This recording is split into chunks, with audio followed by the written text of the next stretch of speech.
IELTS General Writing Task 1. In this lesson we're going to look at how to write a formal letter. We're going to use the example that I showed you in the previous lesson. Here's the task. You recently organised a party for your company at a hotel. Write a letter to the hotel manager. In your letter, describe the party and how it went. Explain why you were pleased with the hotel's service and suggest some improvements that the hotel could make. And we said in the previous lesson that because we're writing to the hotel manager, this needs to be a formal letter. So we are going to start with "Dear Sir" or "Madam," and we're going to end with "Yours faithfully."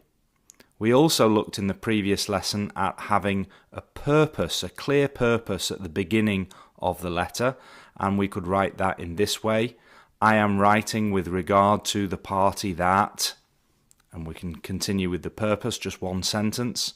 We also talked about having 5 paragraphs, the purpose sentence, 3 points that you can see on the task, and an ending sentence, as well as the greeting at the beginning, "Dear Sir" or "Madam," and the "Yours faithfully" at the end.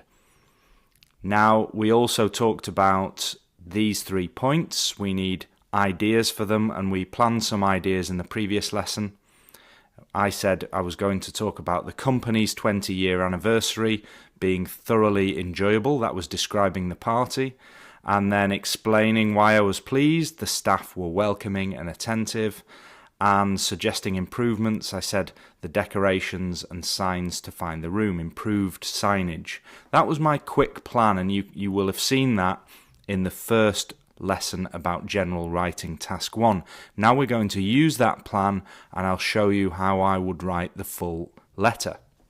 Okay then, I've already said we should start with a beginning and a purpose sentence. The beginning is "Dear Sir" or "Madam," followed by a comma. Then we miss a line and write a 1-sentence paragraph about the purpose. I am writing with regard to the party that my company held at your hotel last weekend. I've used the verb held, which is a nice one to use with party. You can have a party, but you can also hold a party. After the beginning and purpose, we go on to the 3 points on the task card, and we'll do a paragraph for each. The first point was describe the party and how it went. Here's what I'm going to write. The event commemorated our company's 20th anniversary, and all 200 staff members from across the country were invited.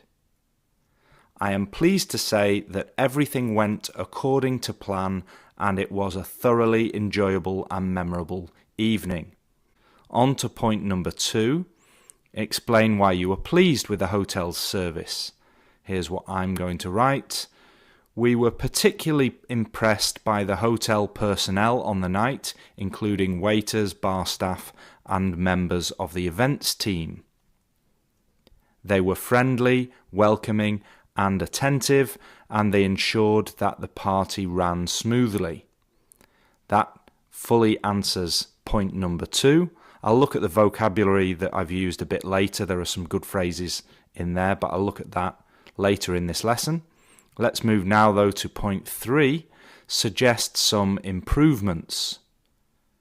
Perhaps I could make 1 or 2 suggestions for future events. First, a little more care could have been taken with decorations in the events room. For example, it would have been nice to see more balloons.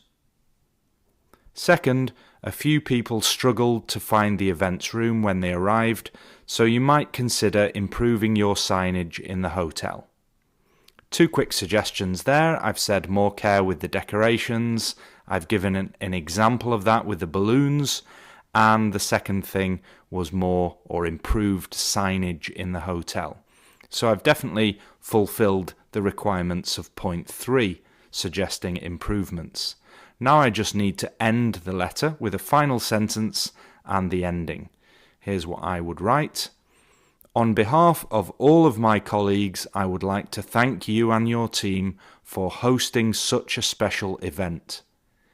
That's a nice formal final sentence to finish with on behalf of all of my colleagues, and then thanking the hotel manager. And then just the ending, yours faithfully, John Smith. I've invented a name to finish off the letter, and I recommend doing that. It just looks nicer if you finish with a name. That's the end of the letter then, and if you download the worksheet attached next to or below this video lesson, you can see the full letter, and there's a task for you to do on there related to vocabulary. We'll look at the vocabulary a bit later in this video. For now, let's look at how that letter would be scored. How are letters marked by the examiner? I looked at this in the first video lesson for General Training Task 1, and I said that there were four different scores, 4 criteria that the examiner uses: task achievement, coherence and cohesion, vocabulary and grammar. And I can tell you that the letter that you've just seen would be band 9 in everything, because task achievement, you need the purpose, you need the right tone, formal or informal, and you need to answer all of the points. And my letter that you've just seen did all of that very well. Then coherence and cohesion is clear paragraphs, a good flow of ideas that are nicely linked together. Definitely we had that.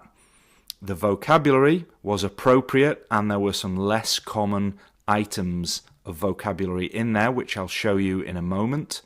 And finally, the grammar was good because there were long and short sentences, and I avoided mistakes. There were no mistakes in the letter.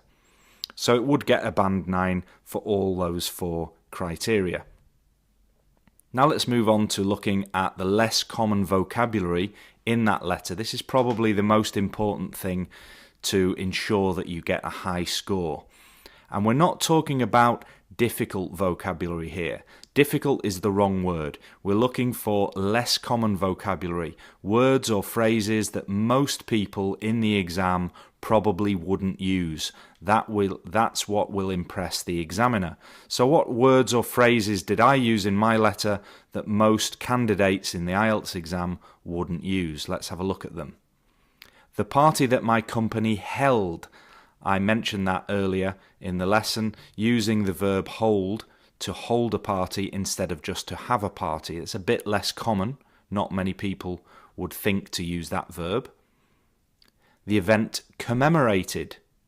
That word means the event was to remember something or to mark an occasion.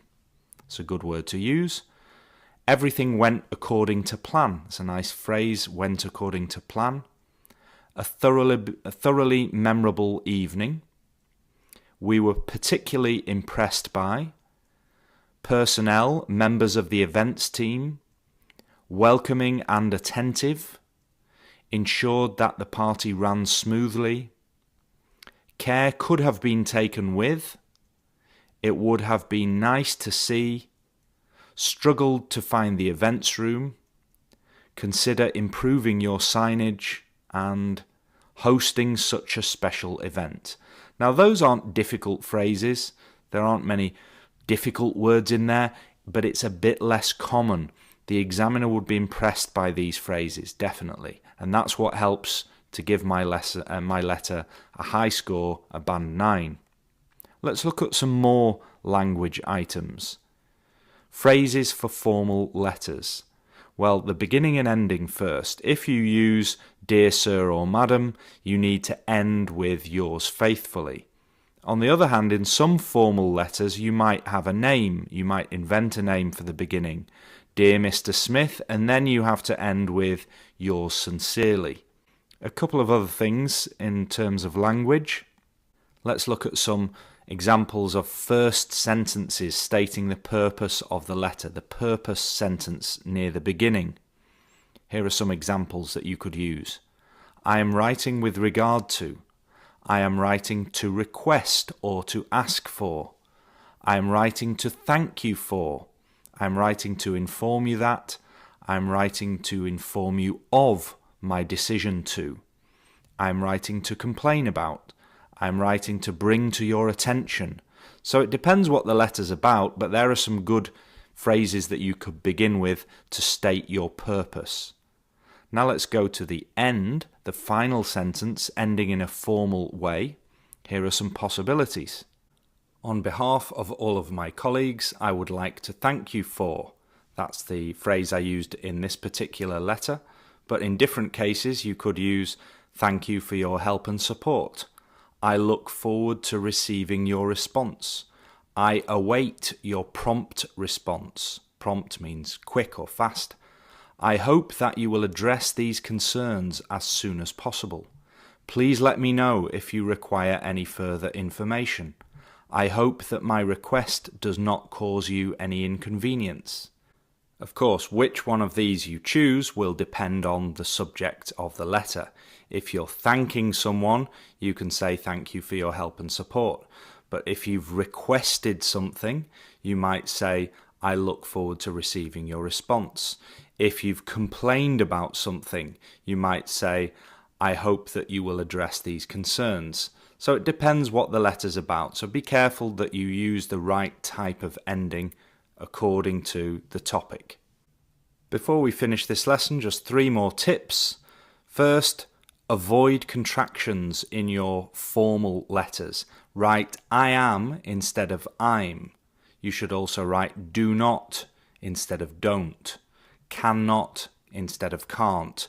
Contractions like I'm, don't, can't are more informal. We'll use those in the informal letters, but for formal letters, we avoid them.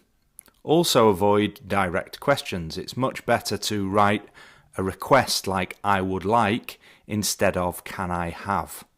And finally, avoid exclamation marks. That seems a bit chatty if you use exclamation marks in your writing. We can do that in informal letters, but not in formal letters. That's the end of this lesson about formal letters. I will mention formal letters again in another video later when we compare some vocabulary for both types of letter. But for now, that's the end. You've seen a full letter written in a formal way with some good vocabulary and some good phrases. In the next lesson, we'll look at informal letters, the other main type.